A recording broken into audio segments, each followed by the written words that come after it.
Welcome. I'm Sebastian Mahfoud, and you're listening to WCAT Radio, the on-air wing of En route Books and Media, bringing you the dulcet sounds of Catholic wisdom with Bob Olson, who will now introduce today's show and speaker. WCAT Radio presents Just Plain Theology from Rome, Sweet Rome, with Natalia Yuzhin, who normally is on location in Rome, but now she's back in this country, and so we're a little closer now. So, Natalia, let's get going. Thank you for joining us for Just Plain Theology from Rome, Sweet Rome, although now I'm on location from home in Florida. And I have with me a very special guest today, Bishop Bohdan Danylo of the Ukrainian Catholic Eparchy of St. Josephat in Parma, Ohio. Welcome, Vladeko. Slava Isusu Christu. Slava Isus and Slava Naviki. Glory to Jesus Christ. Glory to Him forever. I am so happy to have you with us here on the show today. We just spent a great weekend at a historical event for the church at the Convocation of Catholic Leaders in Orlando. And what I'd like to do in this show is talk about a little bit about your background, and then I would love to speak about the challenges and opportunities for the Ukrainian Greek Catholic Church, but within the framework of what was discussed at the convocation. Each day they had a different theme, so maybe we could, I could sort of explore what they talked about, and then we could speak about the church within that. But first, let's hear about you and how long you've been in Parma and your background. Where have you studied, and your time in Stamford, Connecticut, and maybe how that helped form you as a bishop. Excellent. Well, I'm Eparch of St. Joseph at the Eparchy in Parma, which covers basically all the states from Cleveland, Ohio, all the way to Key West, Florida, and comes back by Mississippi River. That's 7 states of our eparchy. And I'm here at this eparchy already since November 2014. And as you know, most of my priesthood I spent before that time at St. Basil College Seminary in Stamford, Connecticut, where I work in probably all the levels of priestly formation on a college level, starting with the Dean of Men, then Vice Rector and Rector of that institution. That's a great background for you and a great formation. How long were you in Stamford? Well, as information already, in a sense, in ministry since 1997 to 2014. Ah, okay, long time. And so you had said, now you had a connection with your family to this particular eparchy also. Were you born in the States, and then your family went back to Poland? Is that how your history was? No, it's even more interesting. My grandfather was born here. My grandfather was born in Pittsburgh, PA. And his father came still in 1904, which means we are talking about the first immigration, basically, to the greater Pittsburgh area. And my grandfather and his brother were born in States, and then at the age of 5, both of them left with the mother for Europe. And as you know, the history took over. The war happened, the First World War, second, and so I was born and I grew up in Peremyśl, which is a city on the border between Ukraine and Poland. It's just 7 miles from the border with Ukraine. And as you know, historically quite important city for the Ukrainian Church. And finally in 1992 our family immigrated back to States, and I continued my studies at Catholic University in Washington. And in 1996 I was ordained to priesthood for the Eparchy of Stamford, which is basically New York and all the states of New England. Yes, I know it well where I grew up. And you were ordained, now that Bishop Basil Lawson was there. He must have been a great influence on you, and he is a very well-known, well-loved, and ubiquitous bishop. He's been everywhere. He's very involved, and I half expected to see him at the convocation in Orlando. Well, he was just a few days before at the installation of Bishop Benedict Alisichuk in Chicago. And keep in mind, Bishop Basil is 86 right now. He still does quite a bit and covers, both activities of our church and the Catholic Church in United States, as well as activities of our church in Ukraine. But I think it was a little bit too much for him this time to be both, on a weekend in Chicago and then move for the leadership convention in Orlando. But indeed, Bishop Basil definitely, if you look historically at the Ukrainian Catholic Church, keep in mind Bishop Basil was ordained to episcopacy in 1971. So he's one of the few Catholic bishops still ordained by Paul or appointed by Paul VI. And he definitely saw the history of our church, mainly at that time abroad, outside of Ukraine, when Ukraine was under communism and underground church. And then in 80s, especially, as you recall, he was quite influential and key person in celebration of the millennium, both here in States as well as in Rome. And he was a key person for reestablishment of structure of our church in Ukraine, and especially the seminary system. The first seminary in Lviv, or rather at that time outside of Lviv, was actually purchased and helped with funds from the Catholic bishops in the United States, and today we have basically 5 seminaries throughout the entire Ukraine right now. Yeah, that's really a wonderful thing. I mean, since the church has come out from the underground, there's been a great deal of development and many, many vocations. And one of the questions I did want to ask was, John Paul II, in his native Poland, he saw the same thing happen, where there was a rebirth of the faith, a resurgence of vocations, but then there was a growing materialism that he worried about, and he had spoken to his own people about that, to warn them a little bit about the pull of that. It's very seductive for those who've not had the means to flourish, even for just basic human development, and suddenly, you're free and you have your material needs are being met, you have more resources available and all of that. Have you seen the same we're not in the same economic situation as Poland, but and now with the war in the East, things are different. But even so, I mean, have you seen a little bit more of that, more of a concern for the goods of the material world, and perhaps maybe a drop in vocations as it was initially right after the fall of communism? Definitely, there's more priestly vocations coming in 1990s. But keep in mind, today, as Ukrainian Catholic Church in Ukraine, we have probably around 2,500 priests, and the average age of priests is in late 30s.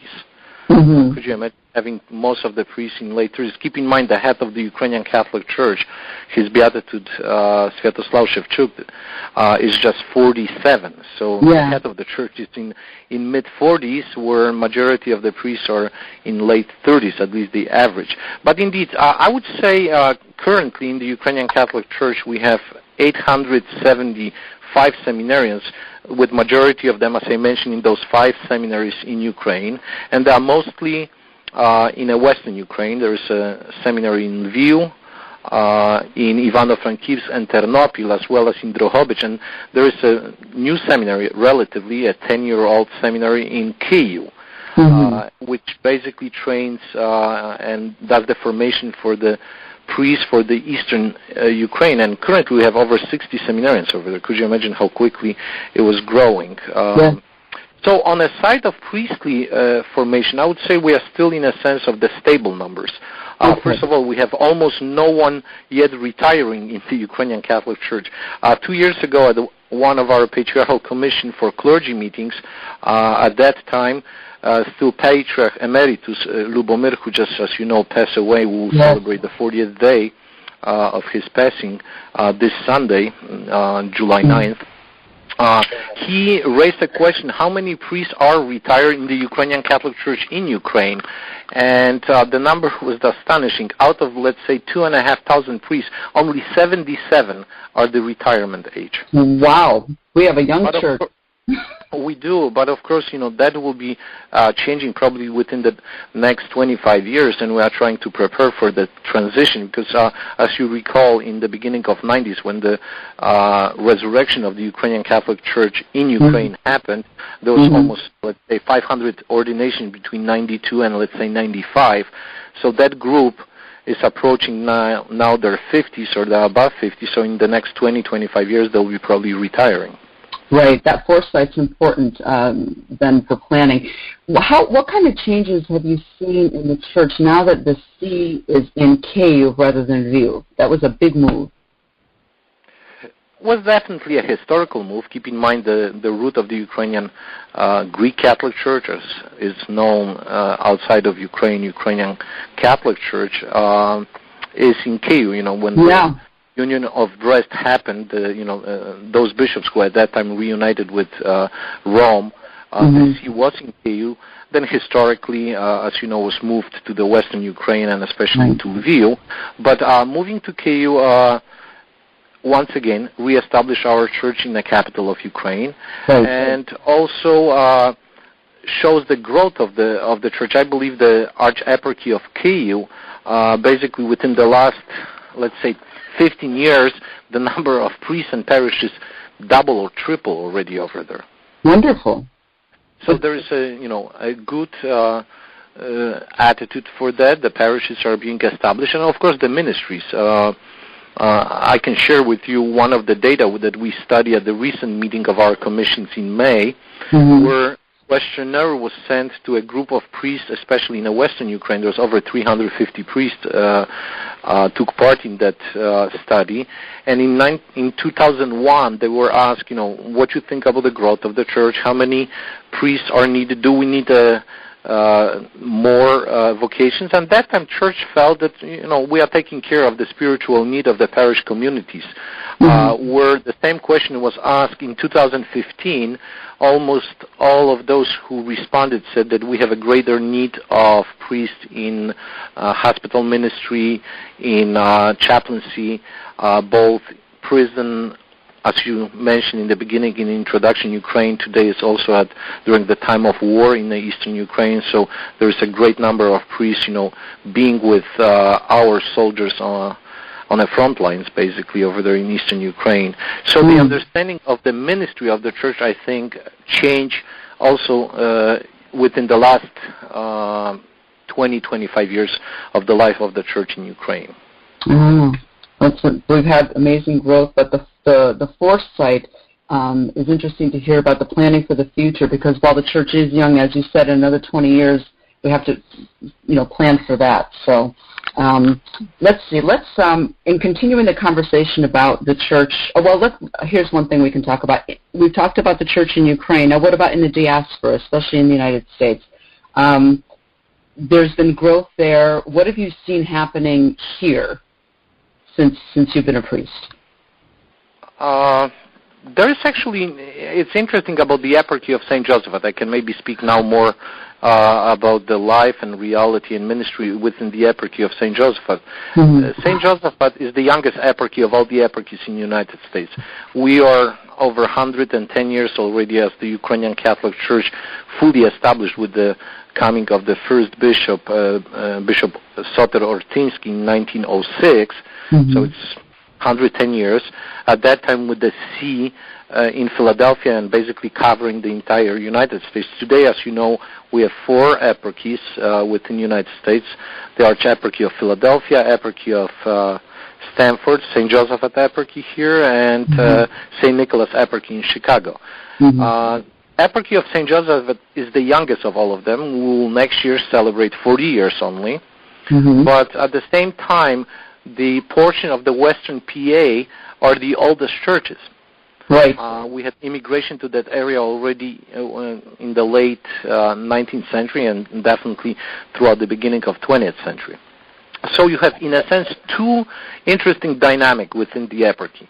You have a group of the greater Pittsburgh or Western PA and Ohio, where you have established churches which are over 100 years ago. We're talking 3rd, 4th, 5th generation of people coming to our church. And also you have now, within the last 20 years, and even with the war, as you mentioned, there is still a strong influx of immigrants from Ukraine, especially reunification of the families and so forth. So you have those 2 dynamics, and somehow I see a joy in both of them, as we at the conference talk about the joy of gospel in America. there is still a deep need of the two unique structures of the church. For those who are coming from Ukraine, keep in mind our church is, in a sense, attachment to their home. They can come to the services, they hear them in Ukrainian. There's a number of faithful who are from the same region. They understand each other, they understand the struggle and hopes and joys of daily life. And church is trying to minister to them. But at the same time, in churches like Ambridge, PA, Carnegie, and others over there, I'm walking in a church where somebody says, you know, my grandmother was from Austria. And I say, well, where in Austria? And she says, Lviv, well, which is Ukraine. So they are removed 5 generations from that group, but they still feel at home in our churches. And often, those people are not just Ukrainian families of both descendants of immigrants from Ukraine, but often one of the spouses Italian, German, French, anyone who, you know, lives in those territories. They intermarried, but a number of them found home in our Ukrainian Catholic Church here, which is very encouraging that they are able to live, pray, and basically worship God in a Byzantine tradition. Yes, and I think one of the challenges with that group here in the States, well, I found, is it comes down to sometimes the language used liturgically. The language has been such an important part of the Ukrainian Catholic identity, especially for those who have come from that World War II generation where there was great persecution for them being Catholic, for speaking Ukrainian, having a Ukrainian last name, and that part of Europe where, you know, the geopolitical situation caused the shift of borders and such. So they come to the States, and today you have many, like you said, 4th, 5th generation. They may not speak Ukrainian anymore, yet they feel at home in the Ukrainian Catholic Church. Then you have others, perhaps recent immigrants, who not only that this is the language that is native to them, but they want to speak it, but they may not have the English and don't feel comfortable with that. There's a tension there, and there's always going to be maybe not a perfect solution, but what do you do? Do you have, you know, liturgies separated linguistically, so you have an English language liturgy, a Ukrainian language liturgy? Do you have one that's mixed? Some people don't like that, but then others do because you say, well, that way we don't have separate linguistic congregations within the same parish. What are your thoughts on that? Well, in a sense, as a practical or modus vivendi, as you would say, solution for that was to, in a sense, within the boundaries of a given parish, establish at least 2 liturgies if there is a need of liturgical language. So most of the parishes have a choice of both Ukrainian and English liturgy. This is definitely, you mentioned about the immigration of 60s or 50s after the Second World War. Number of them came, as you know, to Cleveland area, and most of our churches have both Ukrainian and English liturgy in those places, and they're quasi well attended, you know. And then you have that shift, you know, if the children, let's say, are born of that generation, they still definitely spoke Ukrainian at home, so they feel at home during the Ukrainian liturgy. But then when the change happens already of the second generation, often they would start coming to the English language liturgy. And I mentioned about the Pittsburgh, all of the parishes except, I think, Carnegie and Ambridge have all the services in English over there. So that question of language, it's no longer that important for worship, at least in that place.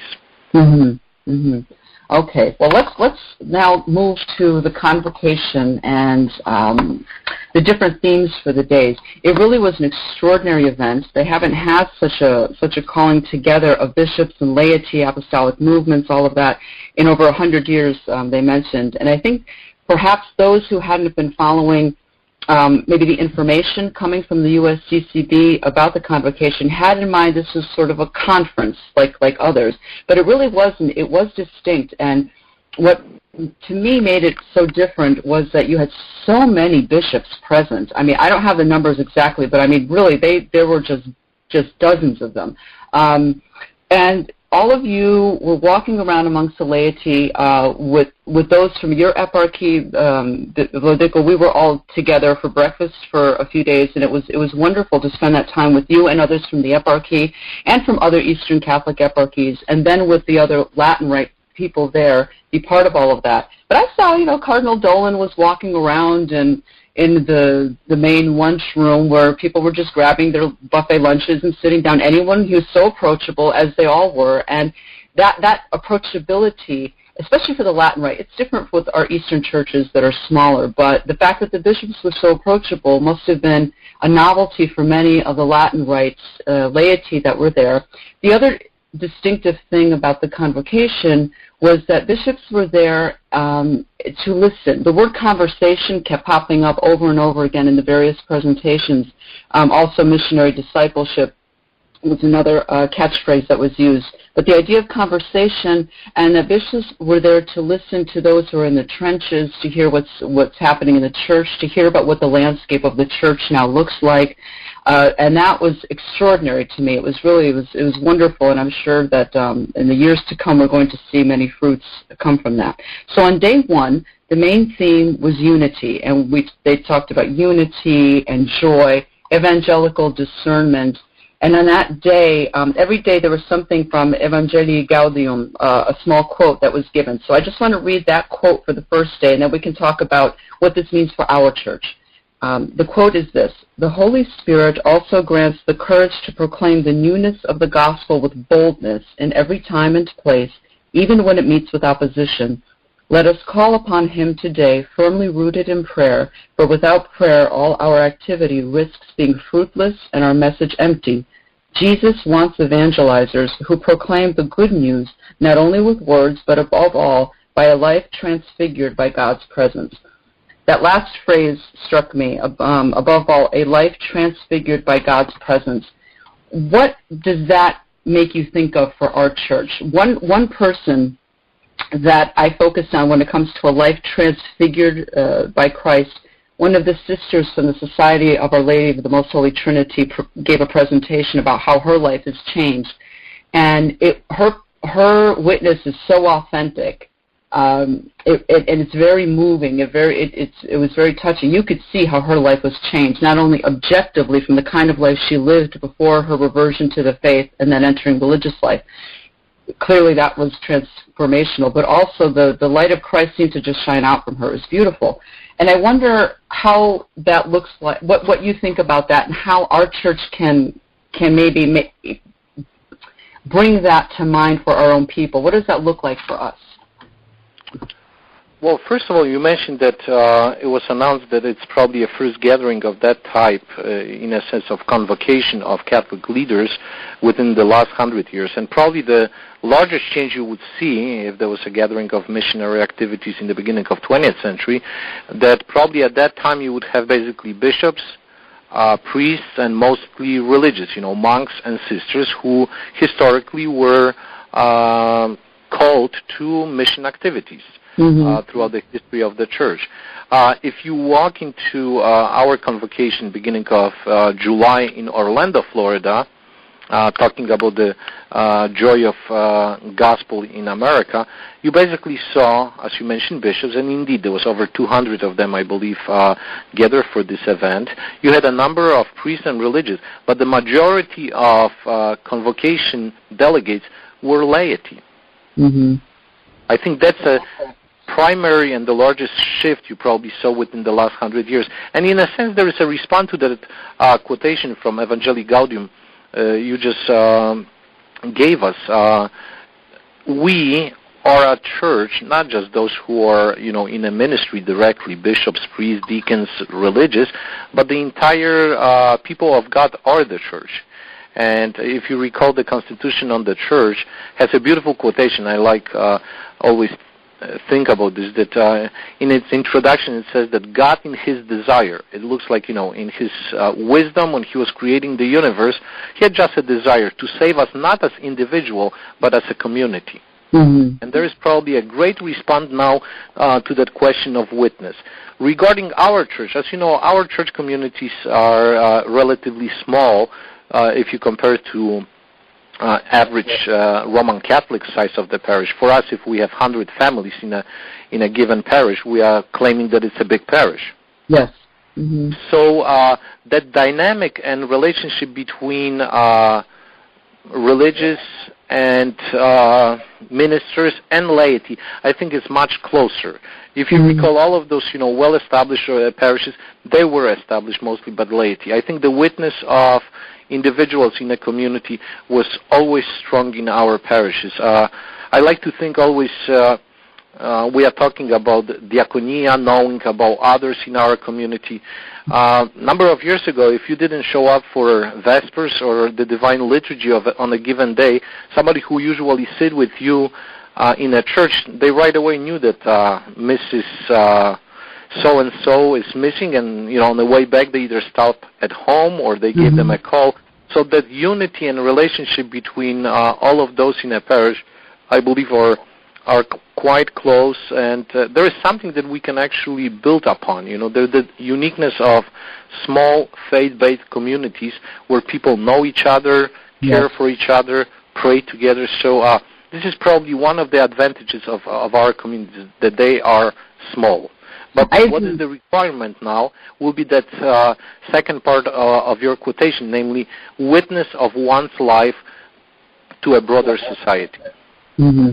I agree with that. As you were speaking about the communities and everyone knowing each other, so I had been involved, for 3 years in the parish here in Northport, Florida, prior to going overseas to study. And it was so edifying to see how everyone cared for each other. And indeed, to this day, if someone doesn't show up on Sunday, something's wrong perhaps. They call each other to see what's going on. There's also a group of apartments where many of the Ukrainians live there together. And so there's a mutual support. And because it is small, we have that. And I agree also with the second part that we need to witness to the outside world, as it were, even to the Latin Rite community. I think that's one thing we could build upon, is maybe our relationship with the Latin Rite churches, individual parishes within our eparchy, in which diocese we happen to be geographically, and maybe have some kind of common work. And if you have that relationship, we discussed this a little bit at the convocation, if you have some kind of a mutual relationship, you can invite them to come see the beauty of our liturgy in our churches, and all that is for the good. I think that's a great opportunity that we have. Indeed. And probably the best example, as you know, we talk a lot even about the Word of God and catechesis, and especially about the Lectio Divina. I like to use that example that was still back from Eparchy of Stanford. Not every priest is feeling that he's, equipped to really have good Bible studies or lead a small group in Lectio Divina. But you definitely know that whatever location you are, the small town or the large city, there is probably a sister parish, be it Roman Catholic, who has those classes. So the idea is, take a group, if there's a small group of 10, 12, 15 people, but that's something to encourage also the pastor. Don't just ask people, go to St. Sebastian Church in such and such town and take part in, in a Bible studies over there. Make that step and go with that entire group. If you go and you spend time, they will know about you. And I know that happened in one of our parishes in Stanford Eparchy. After a few meetings, there was a desire of the entire group, what you are saying about that mutually exchanging the gift of beauty of the Catholic Church and variety of liturgies and liturgical activities. They asked after a few weeks, they said, well, can we visit your church? And then you have that opportunity of really opening the doors of the Eastern churches to them. They see both beauty of the church with the icon screens and the icons, as well as the liturgical life. So I definitely agree with you.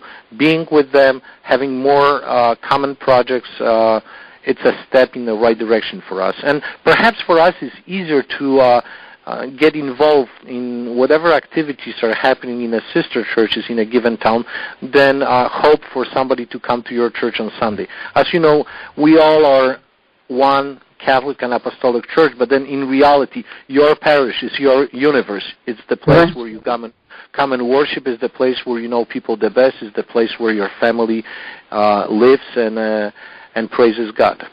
Yes. It's a beautiful thing. We had that opportunity when we have our bazaars and Christmas and Easter. That's a great That's a great thing. We have so many people come from outside of the boundaries of our parish, and they inevitably wanted a tour of the church. And I'd go around and explain the icons and theology behind it. And even our own parishioners who maybe hadn't had that information, it helped open them up to the liturgy. And in seeing how others outside reacted to the beauty, it reawakened their pride in what was theirs, their heritage, liturgically, spiritually. That was a beautiful thing. Remember, in one of the talks at the convocation, we touched on that issue of modern man basically being removed from reality of transcendent God and, not caring. It's me society. I believe that step toward the beauty of our liturgical places can be a meeting moment for that person. Perhaps they are not ready yet, to talk about deification in God and all the saints and different types of theological approaches to knowing God. But I believe each and every one of us is searching for a place of quietness, a place of beauty, a place where you can reflect. And often our Eastern churches, especially, the Byzantine churches and other Oriental churches, are giving that worship space where, without saying a word, you are in the presence of God and you are in a safe place, in a place of prayer and meditation. Yes, indeed. On the second day at the convocation, they talked about the landscape and the renewal, and it was charting the landscape in the mission field. And the quote from Evangelii Gaudium was, "Challenges exist to be overcome. Let us be realists, but without losing our joy, our boldness, and our hope-filled commitment. Let us not allow ourselves to be robbed of missionary vigor." I liked this approach where it said, let's be realists, but without losing our joy, because that's always the difficulty. So you have a realism and people get cynical, or they experience some joy, and you have a kind of enthusiasm moving people forward, but that it's not grounded in some kind of a logic of mission, what needs to be done, and that may not necessarily engender commitment either. So having that missionary vigor to be filled with joy, yet seeing things as they really are. The presentations on that day were interesting. So one of them that I went to was on the nuns. This is the group of young people, usually they're about from 30 and younger, who are baptized into the Catholic Church, and they're part of the mystical body, right? They belong to the Catholic Church, and yet by the time they're 30, if they were to take a survey, they affiliate with none of the above as far as religion goes. And that's 50% of them affiliate with nothing. And also, the statistic was given that for every person that comes into the Catholic Church, there are 6 that are leaving. So these statistics are disheartening for many people, but then that speaks of the opportunity we have, and it means we're looking at these groups and saying, why is it that they're leaving, they're not sensing that they want to affiliate? In the past, someone who had maybe left the practice of the Catholic faith would still affiliate with the Catholic Church. They felt this was part of their identity, and even if they weren't going to Mass on Sundays, they would still say that they were Catholic. Now you have a group of people who aren't practicing and don't affiliate at all. So their identity, for them, it's not there for them. I mean, they are, obviously, they do belong, objectively speaking, still, but they don't practice and they don't feel affiliated anymore. So that's, like I said, a little disheartening. What are your thoughts on those themes? Well, first of all, I think, as a society we're changing. Keep in mind that often in the past, why you had that situation, you mentioned that, even if they were not coming maybe to church on a regular basis, they still lived within the boundaries of their families and community, which was predominantly probably Catholic, Christian, and so forth. Being in that mosaic of different cultural, religious expression, I think today a young person is a little bit lost. Yes. Because it's in a sense we are separating the church event on Sunday, be it for majority of the people, and the Monday through Saturday life within the given community. And I think that aspect of support comes, once again, is important. You mentioned that up to 30, they still felt they were part of the community, of the church, or let's say in teens, because they grew up within the family. When you are becoming on your own, often that relationship is broken from your local community. I think that's another opportunity or challenge for us, how to make for that young person a church experience, both on Sunday and Christian living throughout the week, a real experience.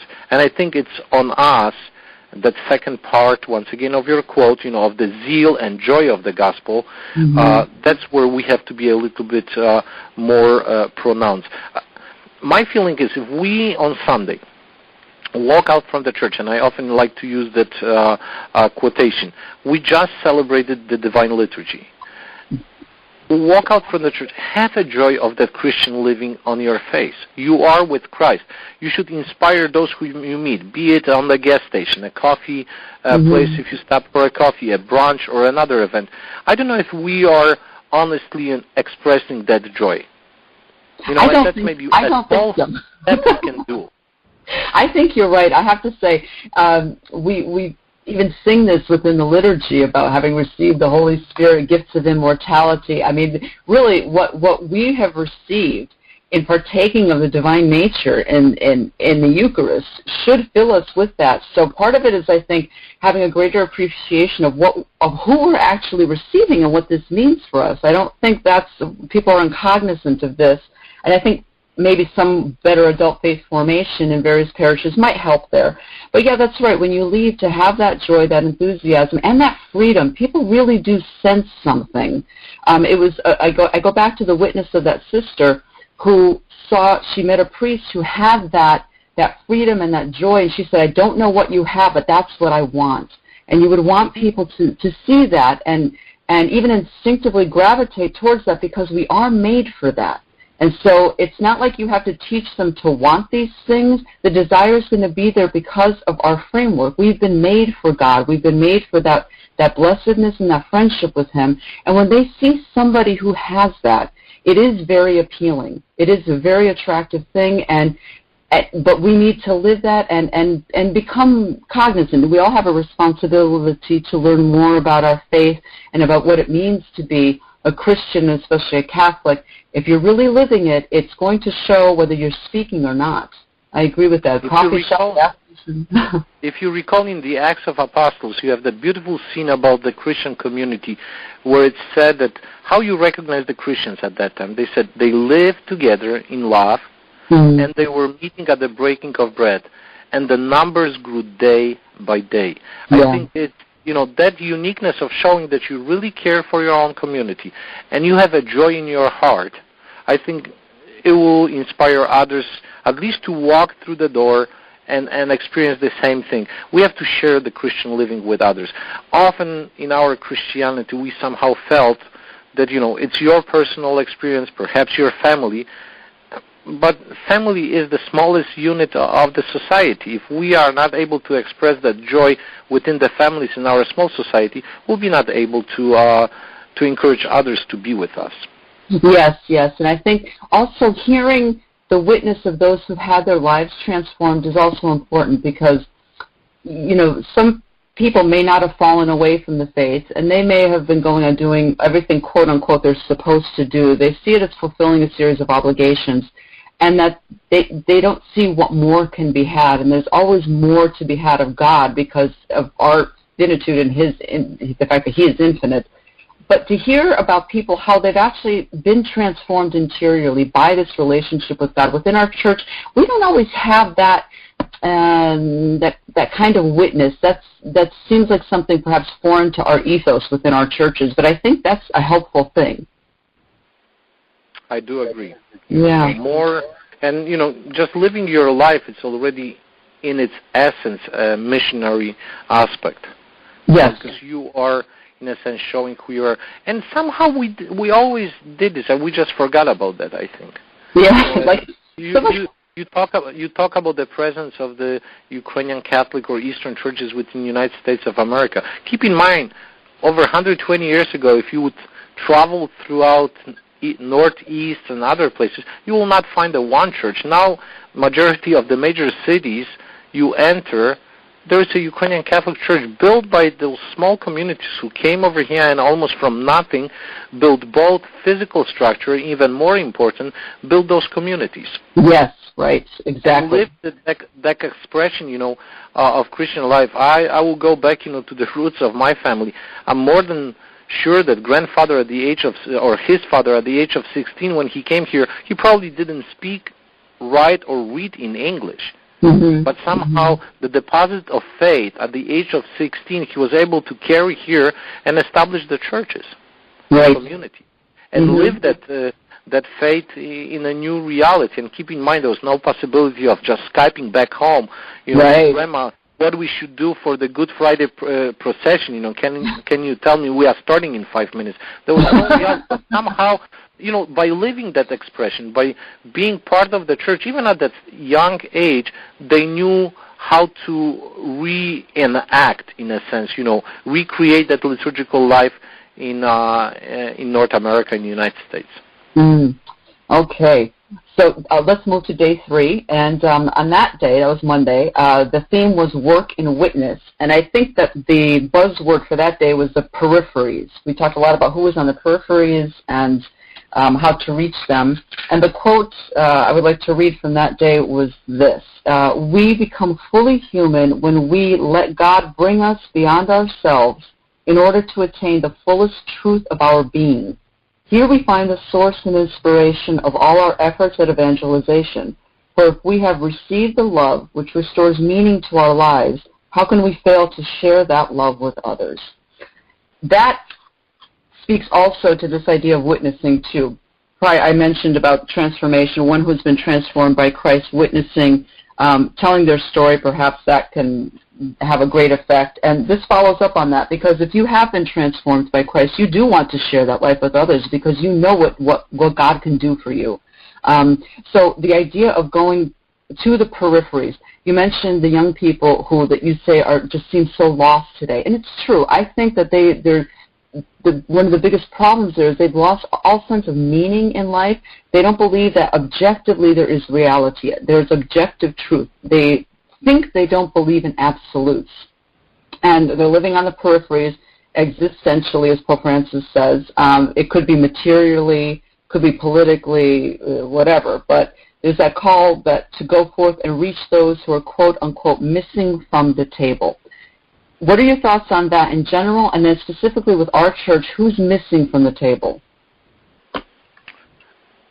I believe still every human being has goodness in itself. And you mentioned about especially the younger generation. And by young, in contemporary society, we're talking 50 years old, you are still believing you are a very young person. Mm-hmm. And so, we are really having quite a age opportunity of touching somebody. People are looking for kindness, for goodness. Perhaps even people are spiritual. We know all of the phenomenon of the social media, Facebook. Why we have so many friends on Facebook? Why we want to know what is happening, and especially good in the life of other people. There is the need of connecting to another human being. But somehow they don't see churches, organized religion, as a platform where they can find the answers for that. If you would talk to that young man you just tried to describe on the peripheries of the church, and keep in mind, we're not talking about the South Africa or somewhere, in northeastern Ukraine that there is no church or something. We're talking here today in New York, Cleveland, Pittsburgh, Orlando, or any other place. They are, sitting on the corner of our properties almost. But they are lost, they are searching for meaning of their life. And if we would perhaps just walk with them, that image of the 2 disciples on the road to Emmaus is probably a nice image. And try to listen to their concern, to their struggle, and maybe through retelling the history of salvation, tell them that you actually have all of those answers in Jesus Christ. Mm-hmm. You just have to slow down and try to see answer to a lot of questions you have in your life through this. You mentioned about the material needs and contemporary world and so forth. they're getting more, they have more, but somehow they don't feel the joy of living.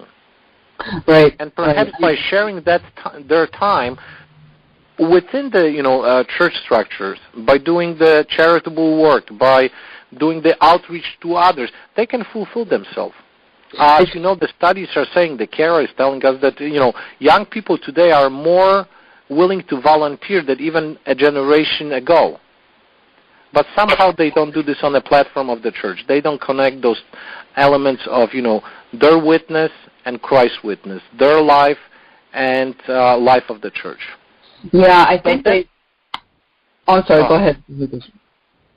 That's, in a sense, overall. Our communities, once again, probably just scale down the same issue to our society.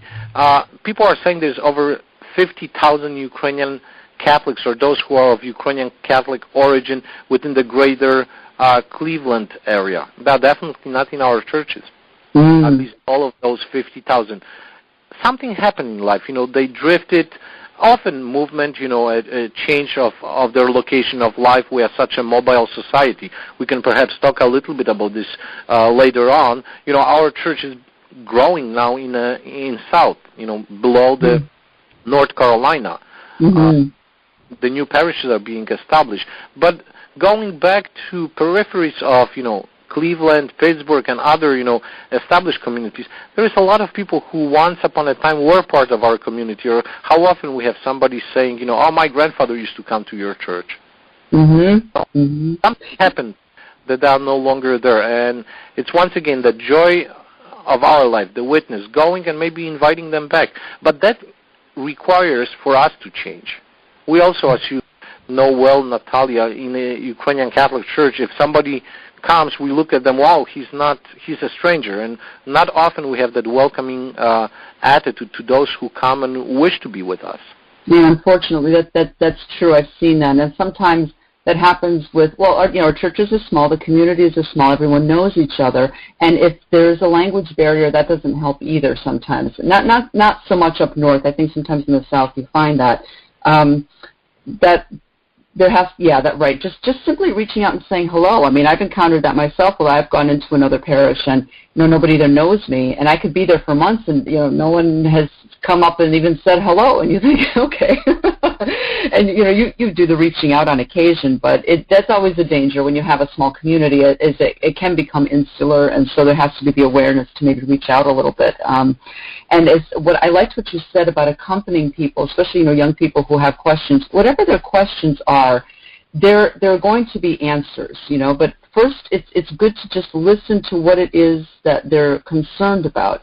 And I found very often with young people, it is this sense of absolutes and thinking that there is no truth, and if there is none, well, then anything goes. I mean, the other thing is, one of the bishops, I think it was during a homily, had said something about the main question is, who do you say that I am? This question that Christ asked about what people were saying, and he asked them, well, who do you say that I am? Then you get Peter's confession of faith.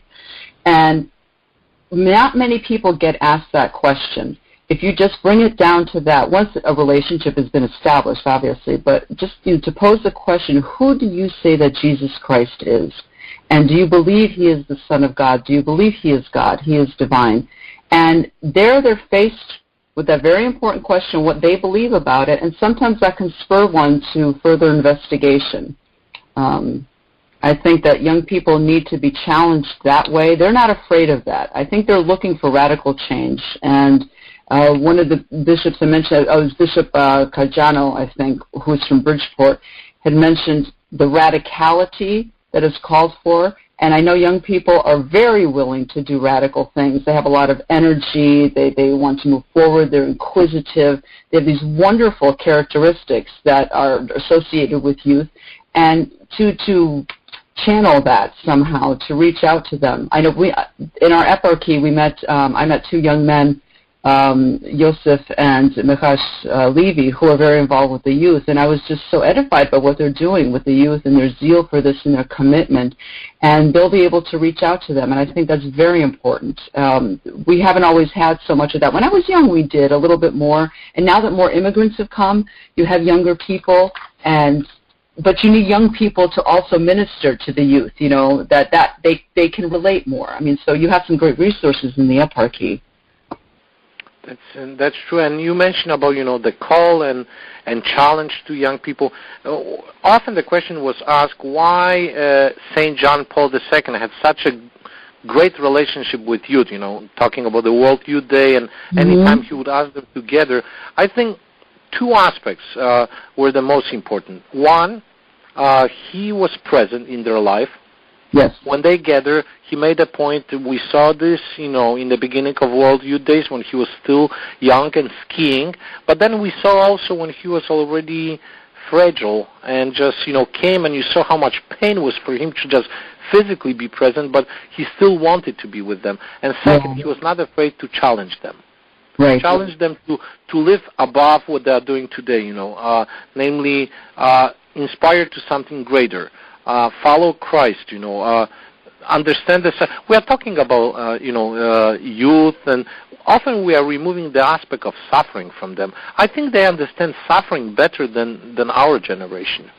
They are those who are born into the broken families. Yes.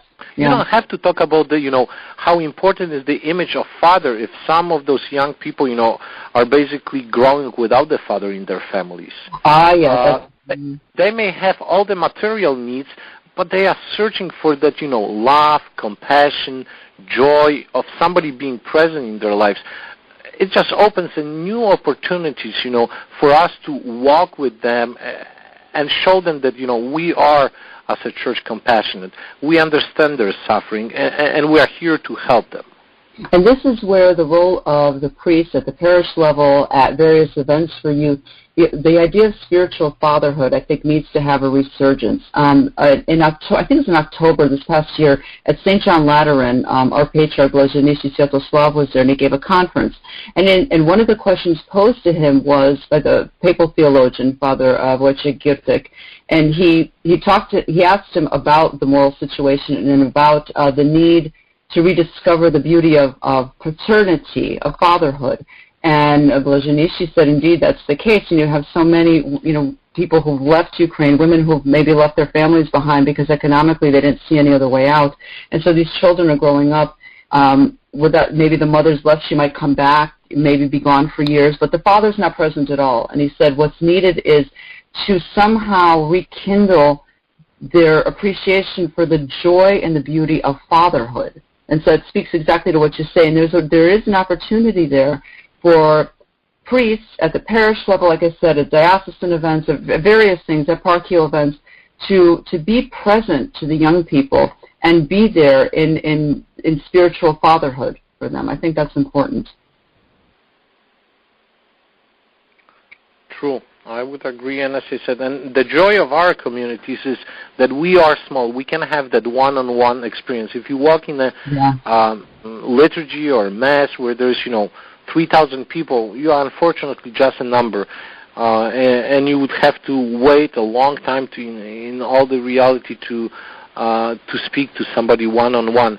Where you enter to our often communities, you have the direct opportunity of basically just, asking the question. Whoever listens to us, be not afraid to approach the priest. We sometimes live in two separate bubbles, especially in our smaller Ukrainian communities. You have priests who are saying, if only people would come, I'll be more than happy to do something with them. And then majority of our parishioners would say, if only Father would do something, we'll be more than happy to join him. And it's like, well, just let's sit after the Divine Liturgy at the coffee and plan the following week, following month. There will be always somebody who will come willing to spend some time, in a community. Now you mentioned about the new immigrants in any places, be it, and it probably goes across from, from our smaller Ukrainian Catholic Church to overall the Catholic Church. If you have a small group of immigrants, especially those, who are already older, who would probably not go through school system, there is somebody retired who was a good teacher who would enjoy and love teach them ESL, English as a second language. Why not get that opportunity? And then you don't have to talk about just nature. You can at the same time talk about God, and you will have, in a sense, a lectio divina and catechetical education at the same time. So the possibilities are endless. They are. We just have to find them and take them and act. All right, we've got about 6 minutes left, so let me move on to the last day. And the theme for that day was the mission and going forth. And the quote that I would like to read from there is this: "Let us go forth then. Let us go forth to offer everyone the life of Jesus Christ. If something should disturb us and trouble our consciences, it is the fact that so many of our brothers and sisters are living without the strength, light, and consolation born of friendship with Jesus Christ, without a community of faith to support them, without meaning and a goal in life." We've just been talking about all of that. That particular day, there was an interesting presentation by a keynote speaker, Patrick Leoncioni. He's got a group called the Amazing Parish. It's an apostolate he founded. One of the things he spoke about there was something, it sounded a little tough because it was a mission that's supposed to be equipped for excellence. And that can be difficult because sometimes you get perhaps people who've been in particular ministries for many years, and it may not be as good as it could be, and there's such a reluctance to have that difficult, again, the word conversation, about how things can be better and how they can change. Where do you think in our church we have room to improve regarding excellence in whatever ministry? I mean, how do you think that can be done? I think it's, in a sense, asking people maybe to share their best gifts.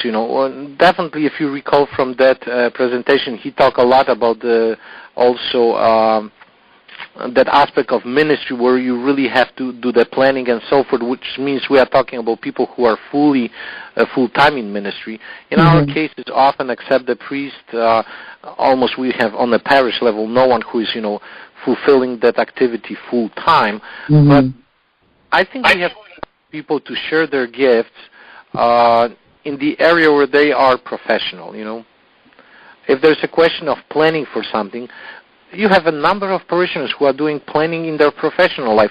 Let's use that model and just, of course, talk about the life of the parish, but still the steps to achieve a goal are almost the same. I think that's what he was talking. Sometimes we don't do a good job of preparation and sharing. I would say asking people probably to share their gifts, what they already have, and choosing the best people to do the activity they can do the best, and challenge them. I think challenge ourselves and challenge them always to be better. And remember in the end that we are bringing the light of Christ to those people. We are not, over there is not Natalia, Bohdan, or somebody else and representing himself, but we are representing the church and representing in the end Jesus Christ who wants and cares for each and every one.